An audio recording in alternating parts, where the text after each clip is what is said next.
Okay, they said it was supposed to be pouring rain today. Maybe it just stopped. Let's see if it actually holds up. And what did I read today? I thought this first one was kind of interesting. It talked about, I guess, how in war a lot of drones are used, and as you can imagine, there are tools used to try to jam the signals. So apparently there were, I guess, Russian Telegram accounts saying how they have this revolutionary thing to stop, I guess, drone jamming, but some people were saying it's not that revolutionary, but it was interesting nonetheless. This one here for this guy writes, Magic Radio's Russian Telegram channels rave about, quote, Magic Russian-made Hermes anti-interference communication kit for controlling drones and how it is completely Russian development. Let's have a closer look at this marvel of Russian engineering. So there's a lot of pictures and stuff on that Telegram account showing all these little individual parts you'd put on things like the controller, for example, to actually transmit the signal. And it says Hermes has a number of parts, but it is most useful to start with the receiver. This mounts on a drone and receives the control signals. The Russians removed the labels from the most important piece, but they need not have bothered. Oh, that's kind of interesting if that's the case anyways. It says this piece is a RAK3172H wireless LoRa module made by Rock Wireless. It is sold as an easy to use small size low power solution for long range wireless data applications. Importantly, it is available in several frequency bands and sells for $5.99. So ultimately, you're just saying they didn't really invent anything. They're just, in a sense, kind of taking credit for other people's, I guess, work in tech, isn't it? It's kind of like a typical phony, a fake it till you make it, a fake guru, whatever you want to say. It's almost like one of those cases where, imagine if they kept it up, they can probably sell this and that saying, oh, we invented it, where eventually they'll make so much money to the point where maybe in the future they actually started making stuff like themselves and so forth. But it's one of those things where you make enough, you take credit for other people's work, I guess, and eventually you'll quote make it, huh? Although they do mention here, it's kind of interesting too in terms of things like drone guns, saying how the way they work is they usually target common frequencies, whereas I guess with this one you're kind of having a direct communication of sorts, so it's not so much of a jammer per se, like an anti-jammer. It's more like just, oh, I have like a specific frequency that you don't normally target, and that's what it seems like anyways. But either way, that's kind of fascinating anyways. And you've often heard the topic of, let's just say, places banning drones because they say everything, for example, is dangerous, you can't take any risks, and some people would argue, well, why don't you ban this and that? Well, how about this one where it sounds like in this area they literally are banning everything. Would you, I guess, agree with this for the name of, I guess, quote, safety? It says, no drones gliders allowed in Mumbai skies ahead of New Year celebrations. Ahead of pompous New Year celebrations in Mumbai, police have issued an order prohibiting the use of drones, remote-controlled microlight aircraft, paragliders, paramotors, hand gliders, and hot air balloons over the city for 30 days. I'm actually thinking 30 days from December 20th, 2023 to January 18th. It says, as per the order, there are a high chance that terrorists or anti-national elements might try to create chaos during the upcoming celebrations of Christmas and New Year. They are likely to use drones, remote-controlled microlight aircraft, and paragliders to target VVIPs and endanger the life of the public at large. The order comes days ahead of Christmas and New Year celebrations where people gather in public places in large numbers. Although there are people who are going to be able to use it, can you guess who? Not surprising. It says, except for the use of aerial devices used by the machines to target aerial surveillance by cops, flying drones and other objects will be prohibited in the city.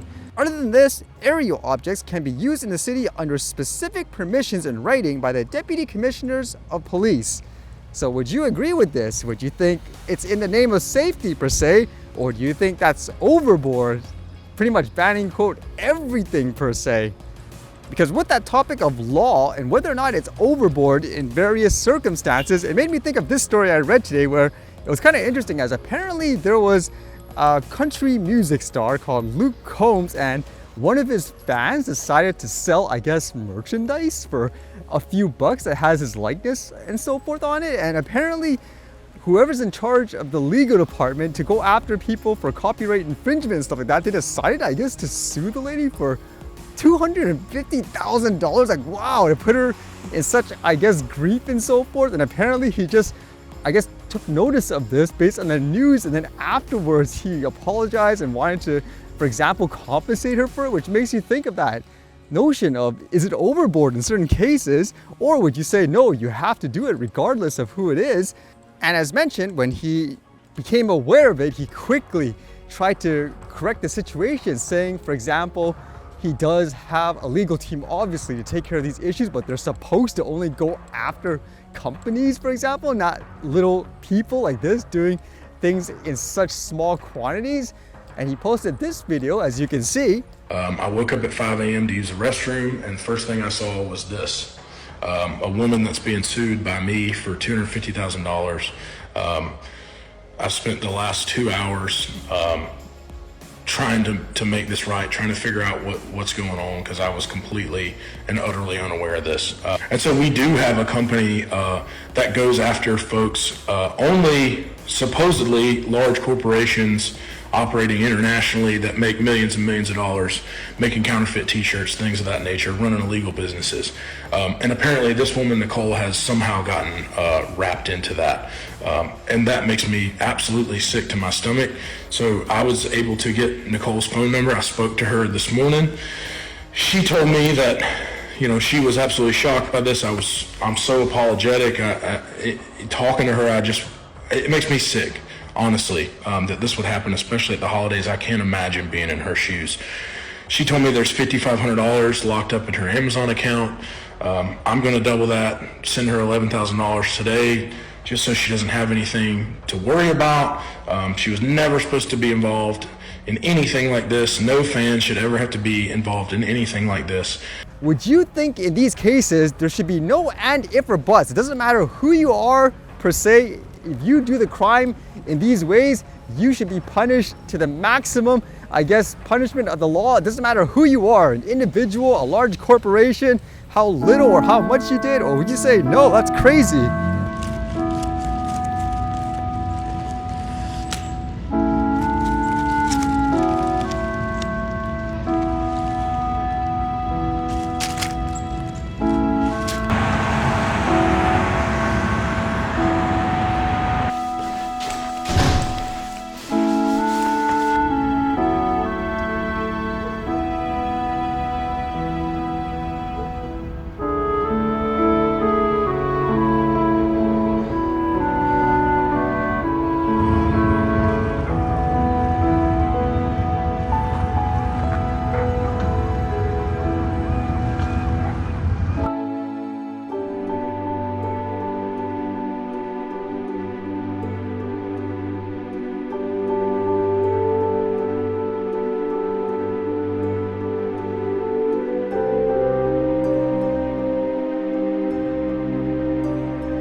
All right, see you guys later.